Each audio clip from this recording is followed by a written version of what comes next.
qué gusto que nos sigan en una transmisión más de Democracia en Pantalla. Tenemos el gusto de contar con la participación hoy de Marta Patricia Acevedo. Ella es profesora, pero sobre todo es defensora de los derechos en la Universidad Michoacana de San Nicolás de Hidalgo. Y pues nos da mucho gusto porque además ella le gusta seguir pues todas estas cuestiones del arte, de la hermenéutica, de la cultura, y le damos la bienvenida. Bienvenida, Pati. Muchas gracias, Ramón. Muchas gracias por permitirme estar en este espacio y poder platicar, pues, de cosas que son interesantes para la cultura en general y, pues, para una fuerza muy importante que hay, que es esta cultura dentro del ámbito jurídico. Muchas gracias. Y pues, y justo, bueno, tú nos recomendaste esta serie que es maravillosa, espléndida, y creo que le viene muy bien al programa Goliat, que cumple su tercera temporada, pero en la segunda hay bueno, es un proceso electoral, una campaña de una candidata latina a alcaldesa. Pero bueno, ¿por qué te gustó esta serie, Pati? ¿Por qué no la recomiendas? Pues mira, Ramón, te platico que cuando estudié Derecho, cuando terminé de estudiar la maestría, quería yo trabajar con discursos. Y pues de ahí incursioné a la Facultad de Letras. Tuve mucha fortuna en encontrar buenos maestros que me pudieron conducir por un camino y ahí se hice un híbrido del derecho con las letras y terminé siendo un doctorado en derecho, luego otro doctorado que culminaba mis conocimientos en letras. Estos dos los he juntado para trabajar semiótica jurídica y lo que hago es pues trabajar desde los derechos culturales y humanos.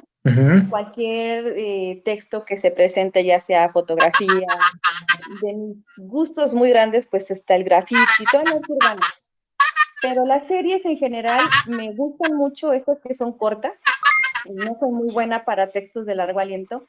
Esas que son cortas me gustan mucho porque tienen un formato de introducción, clima y desenlace, que es exactamente lo que vemos en Goliat, temporada 1, 2 y 3.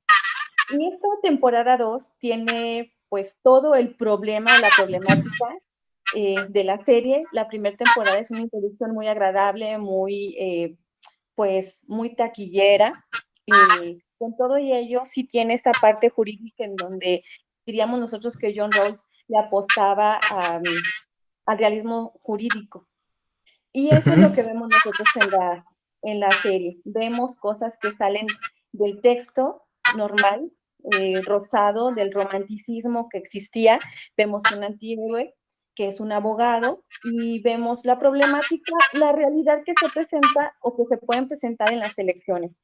Muchos actores, muchos actantes que participan y que le ponen mucha intensidad a la serie. Sin embargo, aunque la segunda temporada es muy cruda, alguna gente no podría gustarle, pues la tercera temporada es un desenlace digno de poder cerrar toda una serie, ¿no?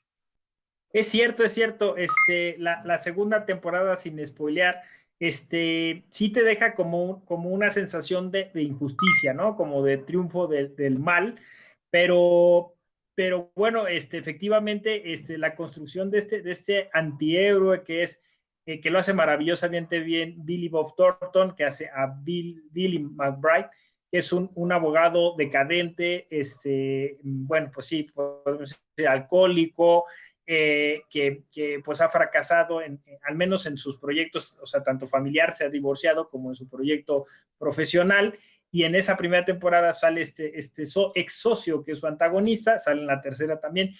Y en la segunda, más bien, se enfrasca en este asunto de la defensa de un joven que es latino. La candidata Marisol Silva es también latina, lo toma un poco como bandera, pero después poco a poco nos enteramos que detrás hay una tremenda conspiración en la que está involucrado un cártel de drogas. Y bueno, pues justo los temas que hoy nos preocupan en la democracia, ¿no? Cuando el dinero sucio se involucra en las campañas, y Billy va a ser pues eso, la víctima de este juego político, en el que pues, está metido un montón de gente, un gran, ¿cómo se llama? pues eso, un señor que se dedica a lo inmobiliario, ¿no? En la ciudad en ese lugar. Y la trama es sumamente interesante. Sí, nosotros podemos pensar que el abogado en realidad pues se retrata, como tú bien lo dices, como un antihéroe muy propio de los 80 en adelante, cuando veíamos pues tortugas ninja que eran híbridos, ¿no? Muy culturalizados entre mascotas y antihéroes, pero con una debilidad pues por la pizza, por ejemplo. Y aquí encontramos a Billy McBride, que en realidad es el personaje, que sí está muy bien interpretado por el actor, pero dejando a un lado el actor, el personaje, pues su debilidad es el alcohol, lo que lo hace tremendamente humano. Y cada uno de los personajes que están ahí, pues realmente tienen una debilidad, ¿no? Están reasignando sus papeles en la vida. En la primera temporada él se enfrenta a una transnacional, en términos generales. En la segunda temporada se enfrenta a poderes fácticos y políticos corruptos. Y en la tercera temporada, pues a órganos de poder. Lo cual en cada una, pues no en todas gana, en alguna, ni gana todo ni pierde todo, bueno, como en una vida común y corriente. Y bueno, pues ya al final te comentaré los intertextos que por ahí pude ver para recomendarle a la gente que vea aquí si es que les interesa un poco de esto, de cómo son las cosas democráticas y cómo es que efectivamente en la segunda temporada se presenta pues algo típico que sucede en todos los lugares, sobre todo propio del derecho. Un litigio se va a sentar sus ciernes en las cosas en dos puntos, ¿no? En dos perspectivas. Más allá de cuál es la buena y cuál es la mala, hay dos perspectivas que piensan que les corresponde un derecho. Y en esto se sienta también todo texto, ya sea desde un cuento infantil hasta una serie. Y esta serie sienta sus reales en dicotomías. En efecto, la candidata que es Marisol Silva es una mujer que es prácticamente, no lo dicen explícitamente, pero pertenece a los demócratas. Ella es una latina inmigrante de bajos recursos y que proviene de una casa hogar. Pero encontramos la dicotomía, ella se enfrenta hacia una alianza, una aparente alianza, porque las apariencias son muy importantes en esta serie, sobre todo en esta segunda temporada, donde la política vive de muchas apariencias. Se enfrenta esta mujer con este varón, que es una dicotomía, que es Billy McBride, que es el abogado. Y está la seducción que ella representa frente a la repulsión del alcoholismo de McBride. Está el amor frente al odio, pero no es el odio hacia las personas, es el odio hacia lo que la cultura norteamericana enarbola, que son los ideales y las libertades. No hay que olvidar que la primera enmienda de Estados Unidos sienta sus reales totalmente en la libertad de expresión y las libertades en general, que pueden ser excesos. Está entre la verdad y la vulnerabilidad que tienen todas las personas a las que se le defiende en el litigio y la fuerza y la valentía que presenta en este caso el abogado. Pero la serie por sí misma tiene la dicotomía de entrada, ¿no? Se llama Goliat, que es un texto bíblico, una parte de un salmo, de un versículo en donde pues David, que era el hijo más pequeño de los hermanos, con una piedra en una honda, le pega a Goliat, que es un monstruo gigantesco. Y Goliat es pues todas las perversiones, los bajos instintos, la corrupción, la antidemocracia, los antivalores que nosotros podemos representar en todo momento, en algún momento.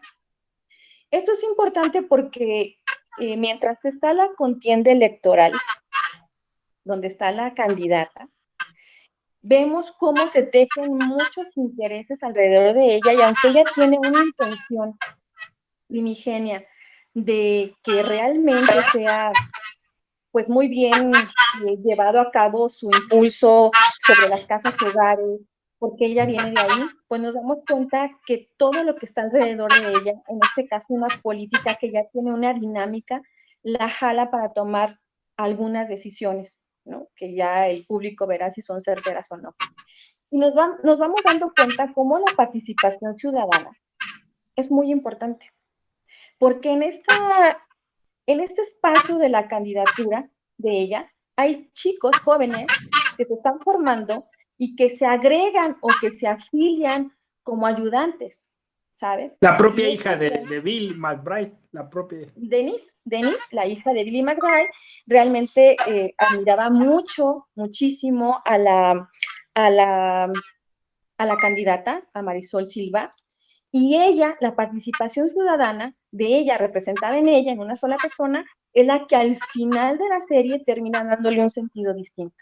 O sea, lo que nos dice la serie es cómo nosotros, desde un espacio pequeño que a veces desaprovechamos, que creemos que con nuestro voto es suficiente, la participación ciudadana desde organizarnos a barrer calles, a ser representantes de manzana, a ser representantes de casilla, puede cambiar muchas cosas. Y eso no lo valoramos. Entonces, esta serie da un mensaje muy interesante sobre cómo se pueden componer los poderes que tienen ya mucho tiempo muy acendrados y muy empoderados, y cómo es que la voluntad de una persona con esta valentía puede avanzar bastante para poder enfrentar y desenmascarar algo, ¿no? Que se considera que está violentando un derecho, el derecho de elegir, que es muy importante.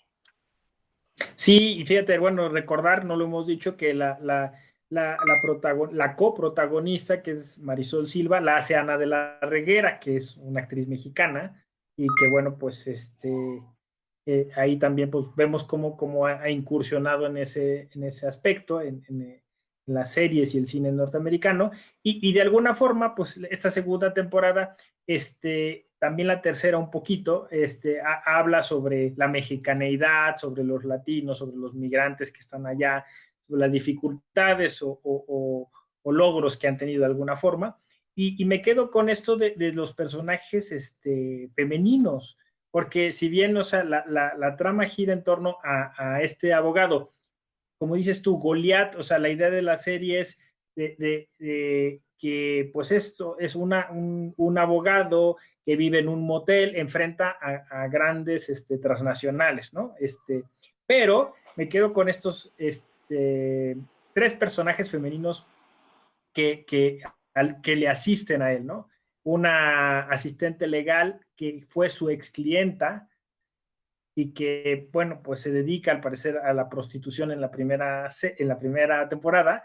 Luego, una abogada que apenas se recibió y que se dedica a la venta de inmuebles, y luego una señora que incorporan ellas, ¿no? La traen para ayudar y que resulta también determinante porque es muy trabajadora y revisa todos los documentos cuando los sepultan entre documentos. Quizá la otra que hay que destacar es la jueza de la segunda temporada, porque en la primera es un juez, y como esta jueza, que es muy rígida, muy estricta, termina de alguna forma haciendo una especie de, pues eso, de, no sé, maximización de la jueza que dice que ella no puede hacer más, quisiera hacer más, pero solo si le traen las cosas, solo si está el caso, solo si está en el expediente. Y estas cuestiones son muy interesantes de esos personajes femeninos. Sí, mira, definitivamente un análisis desde la perspectiva de género, la serie no la aguanta, con todo respeto. Sí, no, es muy complicado. Porque pues sí refuerza mucho, estas mujeres son ayudantes y sí refuerza mucho un papel de labor, de asistencia, pero crecen. O sea, lo importante aquí es que crecen bastante. Hay que tener claro que el antihéroe es el abogado y que la heroína es la hija.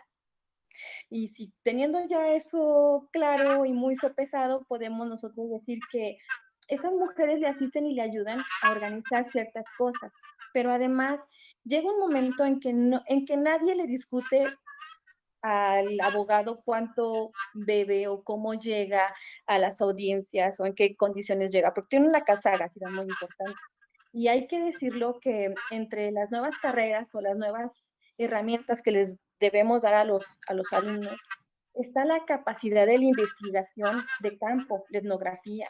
O sea, fíjate cómo él encuentra muchos datos con el otro abogado que se retira y que está en su camper JT. haciendo un trabajo sociológico de viajar en el camión, recuperar datos. En realidad, gran parte de lo que trabaja McBride son dos cosas. Uno, la organización social, porque llega a organizar a personas para, pues, el último episodio, la última temporada, hacer una demanda colectiva.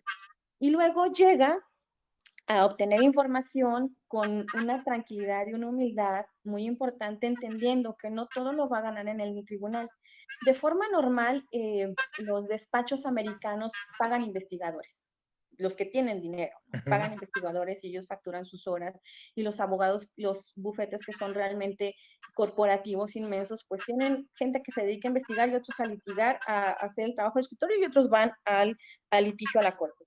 En este caso, él es un abogado muy completo que hace escritorio, litigio, investigación, y pues realmente al meterse en estas dinámicas, en la dinámica de la segunda temporada, pues casi pierde la vida, porque en efecto llega pues a la frontera mexicana, está en un lado de México y vive pues, la parte más cruda de lo que él se pudo imaginar. Primero no supo cómo llegó, pero además no sabe cómo enfrentar, bajo qué lógica puede salir de un lugar que no conoce. Y nos damos cuenta la limitación que tiene un norteamericano que espera una generalización o algo, aunque bueno, podemos entender que este abogado, al ser un antihéroe, pues se adapta a todo, pero no, nos damos cuenta que nuestros connacionales tienen mucho ingenio y, y bueno, bajo esas líneas de mando que se pueden dar en estos poderes fácticos, hay siempre huecos de lo que se puede presentar. Evidentemente, una serie siempre va a tener ciertos estereotipos de la cultura mexicana y de la cultura americana, norteamericana, porque es necesario. Lo que es evidente es que cuando se habla del cruce de la frontera, pues ese cruce de la frontera representa a toda América Latina. Y bueno, eso es, en un análisis cultural, pues da para mucho. Sin embargo, pienso que los valores de la libertad, del bien común, de la organización social, de la civilidad y de la participación electoral quedan más que claros, que si se llevan a cabo se puede lograr. Y yo siempre he dicho que las series, bueno, y algunas parecen novelas, pero esta serie por su diseño pues prácticamente es un cuento, y es un cuento bien contado, me parece a mí.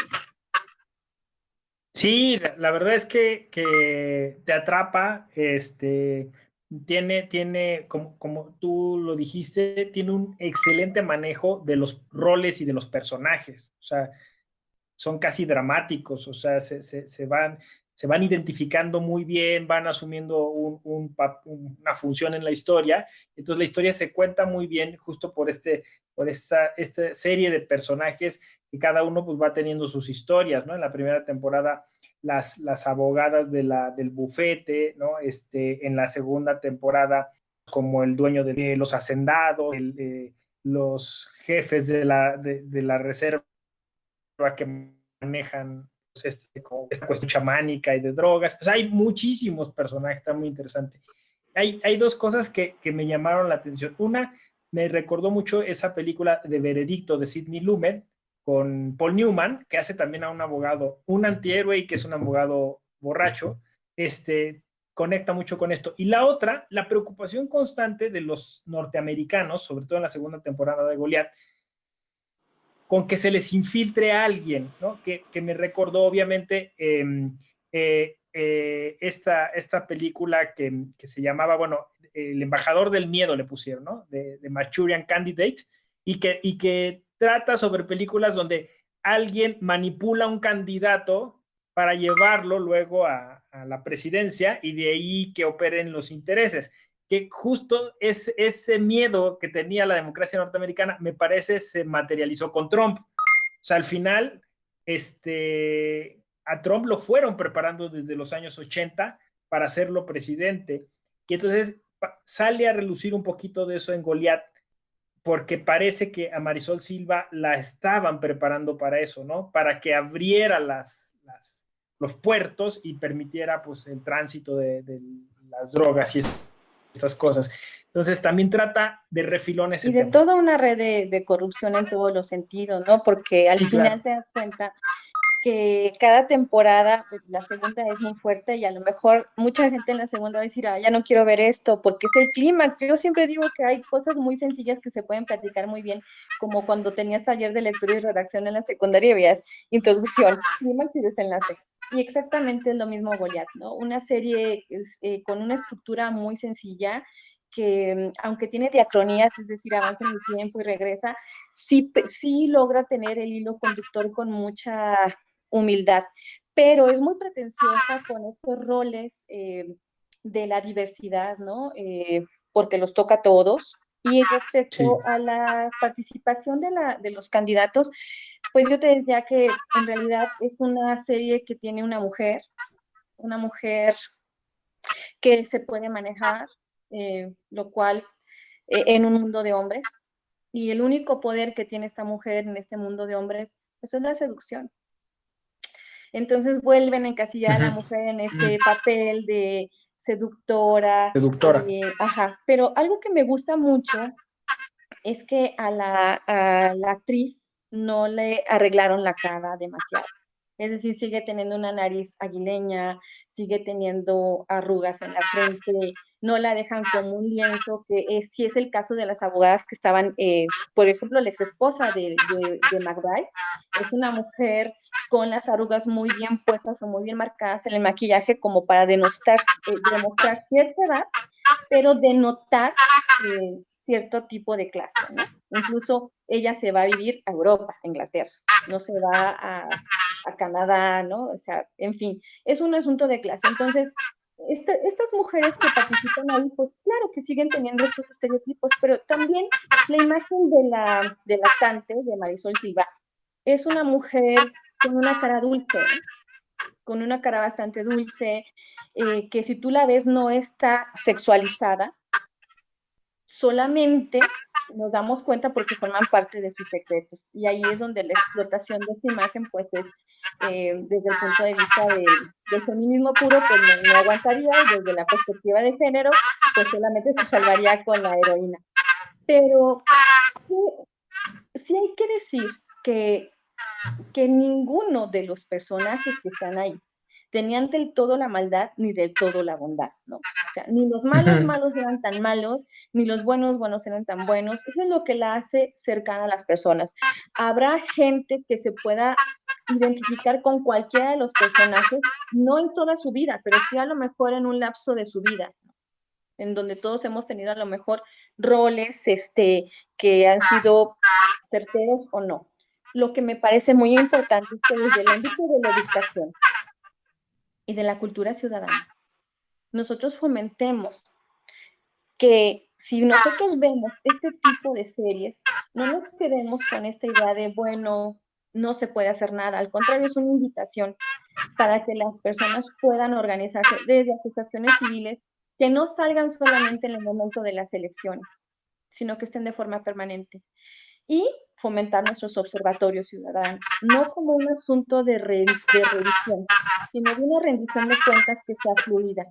Que esto sí lo hace mucho, pues Estados Unidos, ahorita que ya hablaba sobre la vigilancia y la gente que se puede meter y la que no se puede meter, pues en cierta medida la misma serie denuncia su propia participación en esta superconspiración, ¿no? Es algo muy interesante, que no es la primera vez que lo hacen, pero sí lo admiten y sí lo hacen de una forma pues natural, entendiendo, dejando a ambos países o a ambos lados de esta frontera ideológica mal parados o bien parados al mismo tiempo. Y encontrando gente con muchos valores, o porque, bueno, cuando hablabas de ese chamán, hay un momento en el que pues ellos representan a una tribu india, con esos conocimientos del manejo de las sustancias que eran alucinógenas. Entonces, pues ya no estamos hablando ni de cannabis, ni de cocaína, estamos hablando de sustancias naturales que él en su mortero iba preparando, ¿no? Para poder tener la cantidad exacta. Entonces, realmente me parece que a lo que nos invita es a que los espacios que estemos, ya sea la escuela, podamos participar en los consejos de alumnos, podamos participar en cosas pequeñas. Se oye muy desgastado ya esto que estoy diciendo, porque esa es una invitación permanente que hacemos. Lo cierto es que nosotros mismos no regalamos ese tiempo, ¿no? A mí me gusta mucho que hagas este trabajo y te felicito por ello, porque todo lo visual genera mucho interés en todos los niveles del público. Y las personas saben, se informan y se educan de manera informal también por la televisión. Y en este momento de pandemia y en este momento de descanso, no deja de ser una forma de educarse y de enfrentar la vida, de agarrar fuerza para decir, bueno, si queremos a ellos, no queremos a ellos, y de respetar lo que la mayoría ha votado, porque hay momentos históricos que por ello así es. Entonces, sobreponernos frente a los otros solo porque no nos gusta una corriente de pensamiento no tiene sentido. El sentido es sobreponernos a otros en unas votaciones por un sentido de legalidad y por un sentido de que se están conservando ciertos valores. Ahí sí. Y ahí sí creo que el trabajo que se hace dentro de México es un trabajo muy interesante, que ha sido chuleado en muchos otros lados del mundo, pero que a nosotros nos parece como poca cosa. En algún momento participé en un consejo distrital y la lucha que teníamos siempre era, ¿por qué, como consejera ciudadana, decíamos, ¿por qué la gente siempre sale solo a votar? ¿Por qué el problema mismo de que vayan a la casilla? ¿Por qué no quieren regalar un domingo? Y bueno, parece increíble, ¿no? Entonces tiene muchísima gente, pero lo cierto es que al final de esa sinsabor de iniciar una elección, pues te quedabas viendo con mucha satisfacción que la gente se suma y sale, porque se suman a todo ello. Pero es un trabajo que entre elección y elección se hace de forma permanente, se tiene que hacer y ahí tenemos que seguir con esta cultura democrática. Sí, sí, es cierto, y de hecho creo que un poco la serie invita también a ello, ¿no? Muchas veces en la segunda temporada vemos estos espacios, como decías tú, donde de inclusión, donde pues, la candidata intentaba integrar a más personas y se ve que no es un asunto solo del día de las elecciones, sino había una organización ciudadana mucho más fuerte, más poderosa, más comunitaria, barrial incluso, ¿no? Se va viendo a lo largo de la segunda temporada y llama la atención como Billy McBride al final, si bien le dice a ella que pues cargará en su conciencia con la muerte de este joven, pero respeta el triunfo democrático, o sea, le dice, te respeto, felicidades, alcaldesa, o sea, y deseo que hagas bien tu trabajo, te voy a estar vigilando, ¿no? Y sé que, o sea, hiciste cosas muy malas ahí en la fiesta donde celebra que ganó el triunfo, se ve ahí al malvado ese que lo quiso matar en México. Y sin embargo, o sea, él respeta el triunfo y se va a su casa y por eso en la tercera temporada todavía Marisol Silva sigue gobernando, ¿no? Entonces creo que es un muy buen mensaje el que nos das, Pati, de Sí, seguir pues siempre vigilantes.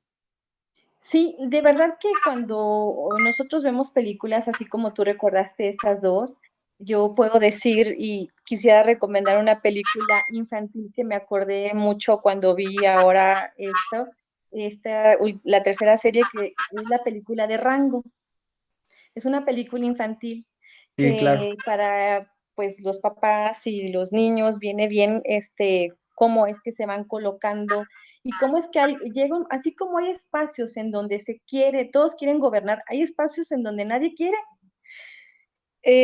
Nadie quiere por distintos, porque se tiene temor, por lo que sea. Fíjate, alguna cosa muy peculiar que sucede en mi universidad, en mi facultad de letras nadie quiere ser director, porque están investigando, y en mi facultad de derecho todos quieren. Entonces, es un asunto cultural en donde alguien tiene que asumirlo y quien termina asumiéndolo dice, ok, voy, pero me tienen que ayudar porque yo solo no puedo, porque yo sola no puedo. Y ahí te das cuenta cómo es que pues los espacios políticos consumen mucho, sobre todo de conformidad a los estudios, a los mexicanos, ¿no? En América Latina en general, un político mexicano trabaja mucho. Ella, pues sí, por supuesto que le dijo McBride que ojalá lo hiciera bien, porque pues eso es lo que un americano espera, espera rendición de cuentas, espera transparencia, espera una veaz data, espera un gobierno abierto, muy impulsado por Barack Obama, que lo espera de forma normal. Vamos, no me estás haciendo un favor, es lo que te toca. O sea, ya lo hiciste, esto es lo que te toca. Y ahí me parece que coincido contigo, que ese es otro de los mensajes importantes que son muy valorados, ¿no? El respeto de la libertad del otro a tomar una decisión. Pues excelente charla. Creo que con eso nos podemos despedir. O sea, eso es la democracia, respetar a los demás y bueno, pues igual respetar el tiempo de los demás y ya no quiero abusar de ello y por eso te agradezco mucho, Pati, te deseo mucho éxito, mucha suerte en todos estos proyectos, tanto académicos como de defensoría que tienes y pues esperamos tener otra charla en breve contigo. Gracias por todo. Muchas gracias por todo. Buenas tardes. Pues esto es Democracia en Pantalla. Yo soy José Ramón Narváez. Democratiza lo que miras, dale inclusión a tu emoción. Nos vemos a la próxima.